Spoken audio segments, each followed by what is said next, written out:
Hello दोस्तों, मैं हूं विपुल गर्ग आईआईटी दिल्ली से और स्वागत है आपका इस वीडियो में जिसमें हम क्लास 12 केमिस्ट्री के चैप्टर सॉलिड स्टेट की लेक्चर 6 को कंटिन्यू करने वाले हैं। तो चलिए शुरू करते हैं। आज हम टॉपिक्स कवर करने वाले हैं, वो हैं इलेक्ट्रिकल प्रॉपर्टीज ऑफ सॉलिड्स की सॉलिड्स के अंदर इलेक्ट्रिसिटी कैसे कंडक्ट होती है। अब हम डिस्कस करेंगे conduction of electricity in metals, conduction of electricity in semiconductors. ठीक है, तो अब हम solids can be classified into three types on the basis of their conductivities. First है conductors। तो कंडक्टर्स क्या होते हैं? ऐसे सॉलिड जिनकी कंडक्टिविटी वैल्यूज 10⁴ से लेकर 10⁷ ओम इनवर्स मीटर इनवर्स में होती है। ऐसे सॉलिड्स को हम कंडक्टर्स कहते हैं। और हमें पता है कि जो मेटल्स हैं गुड कंडक्टर्स हैं, क्योंकि उनकी जो कंडक्टिविटी वैल्यूज हैं वो 10⁷ के ऑर्डर की हैं। तो नेक्स्ट टाइप आती है हमारे इंसुलेटर्स की। इसमें क्या होता है, हमें पता है इलेक्ट्रिसिटी कंडक्ट नहीं करते। क्यों नहीं करते होंगे? क्योंकि इनकी जो कंडक्टिविटी वैल्यूज हैं वो काफी स्मॉल होती हैं। देखो 10⁻20 to 10⁻10 ohm inverse metre inverse. अब थर्ड टाइप है सेमीकंडक्टर्स। इसमें क्या होता है, ये ऐसे सॉलिड्स होते हैं जिनकी मॉडरेट कंडक्टिविटी होती है, यानी कि ना तो ज्यादा कम ना ज्यादा ना ही बहुत ज्यादा। तो इनकी रेंज करती है 10⁻⁻6 से 10⁴ तक। अब हम डिस्कस करने वाले हैं conduction of electricity in metals. A conductor में conduct electricity through movement of electrons. Metals में इलेक्ट्रॉन्स की मूवमेंट या फिर आयंस में इलेक्ट्रोलाइट्स में आयंस की मूवमेंट से। Metals conduct electricity in solid as well as molten state.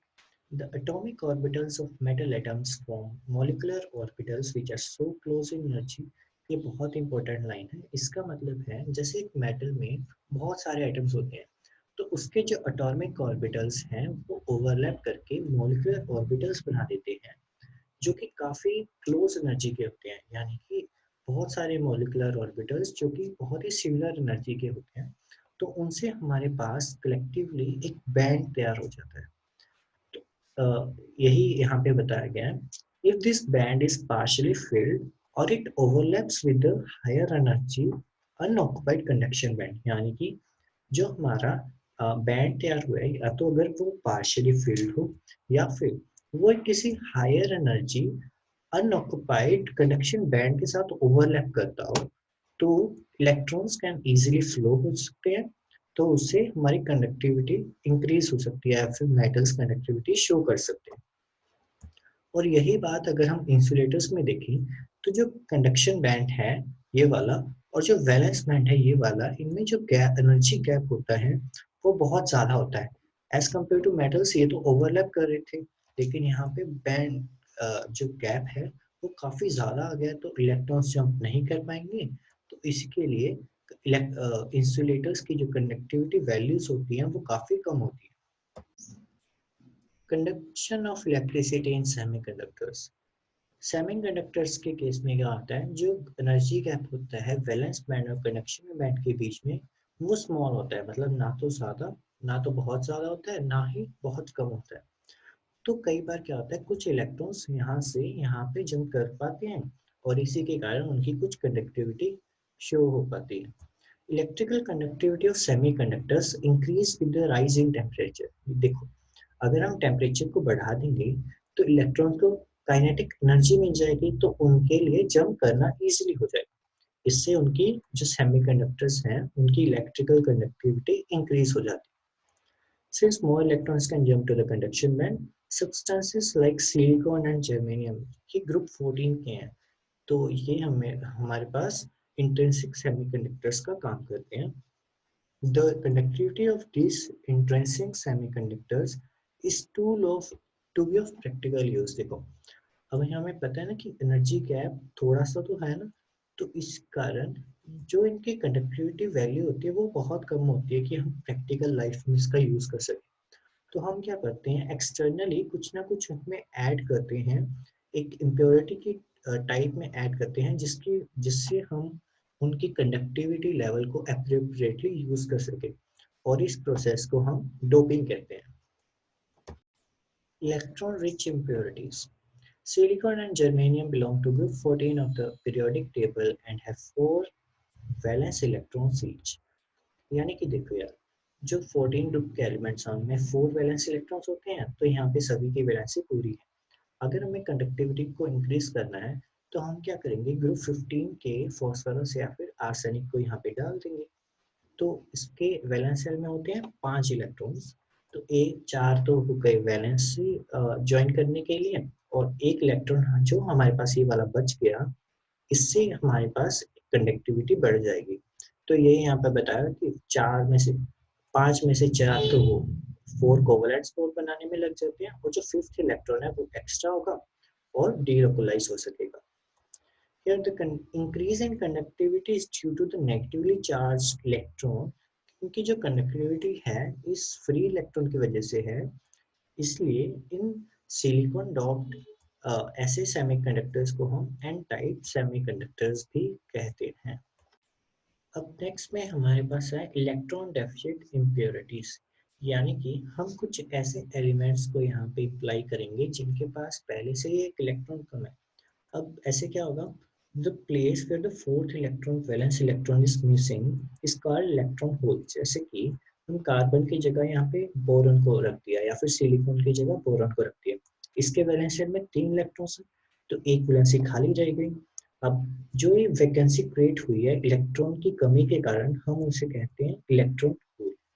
अब जब ऐसा होगा तो जो इलेक्ट्रॉन होल है it has moved in the direction opposite to the electron that filled it। देखो, अब इसकी वैलेंसी पूरी करने के लिए ये साथ वाला इलेक्ट्रॉन यहाँ पे आएगा। तो जब ऐसा होगा, एक्चुअली तो इलेक्ट्रॉन यहाँ पे आया है, लेकिन हमें ऐसा लगेगा कि जो ये यहाँ पे इलेक्ट्रॉन की वैकेंसी क्रिएट हुई थी, इलेक्ट्रॉन होल हुआ था, वो इलेक्ट्रॉन को रिप्लेस कर रहा है। ठीक है, under the influence of electric field, जब हम इलेक्ट्रिक फील्ड लगाएंगे, होल एक्चुअली क्या होगा कि जो इलेक्ट्रॉन्स हैं वो होल्स को रिप्लेस करेंगे, या फिर इलेक्ट्रॉन्स पॉजिटिवली चार्ज प्लेट की तरफ मार्च करेंगे, लेकिन हमें ऐसा लगेगा कि जो इलेक्ट्रॉन्स होल्स हैं वो नेगेटिवली चार्ज प्लेट की तरफ अट्रैक्ट हो रहे हैं।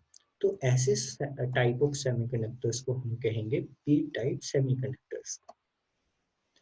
अब इन सेमीकंडक्टर्स की बहुत ज़्यादा एप्लीकेशंस होती हैं, और ये होती हैं एन टाइप और पी टाइप की। इनकी इतनी ज़्यादा एप्लीकेशन इस वजह से होती है क्योंकि हम काफ़ी हद तक सेमीकंडक्टर्स की कंडक्टिविटीज को कंट्रोल कर सकते हैं, अपनी अपनी ज़रूरत के अनुसार इसे कम ज़्यादा कर सकते हैं। तो हम देखते हैं क्या क्या इसकी एप्लीकेशंस हैं। Various combinations of N-type and P-type semiconductors are used for making electronic components। ठीक है, अब एक चीज डायोड होती है। Diode is a combination of N-type and P-type semiconductors and is used as a rectifier। ये हम फिजिक्स के लास्ट चैप्टर में भी पढ़ सकते हैं, सेमीकंडक्टर्स में 12th क्लास के फिजिक्स में। और NPN and PNP type of transistors are used to detect or amplify radio और ऑडियो सिग्नल्स। तो यार ये सारी इसकी एप्लीकेशन बताई गई हैं, कहीं भी पूछा जा सकता है। जैसे सोलर सेल का तो आपको पता ही होगा कि हम लाइट एनर्जी से इलेक्ट्रिकल एनर्जी में कन्वर्ट करते हैं। अभी थोड़ा सा इम्पोर्टेंट है, यहाँ पे क्वेश्चन बन जाता है कि जो ट्रांजिशन मेटल ऑक्साइड्स हैं ये भी अपनी प्रॉपर्टीज से हटकर काफी, मतलब इलेक्ट्रिक प्रॉपर्टीज के मामले में काफी हटकर शो करते हैं। जो टाइटेनियम ऑक्साइड है CrO2 है, और ReO3 है रेनियम ट्राइऑक्साइड है, ये मेटल्स की तरह बिहेव करते हैं। ये दोनों तो याद कर लेना, CrO2 एंड रेनियम ट्राइऑक्साइड, ये पूछे भी जाते हैं। रेनियम रेनियम ऑक्साइड ऐसे पूछा जाता है कि भाई ये एक ऐसा सब्सटेंस है जो कि ब्राउन कलर का है और मेटल्स की तरह कंडक्ट करता है, तो बताओ ये कौन है।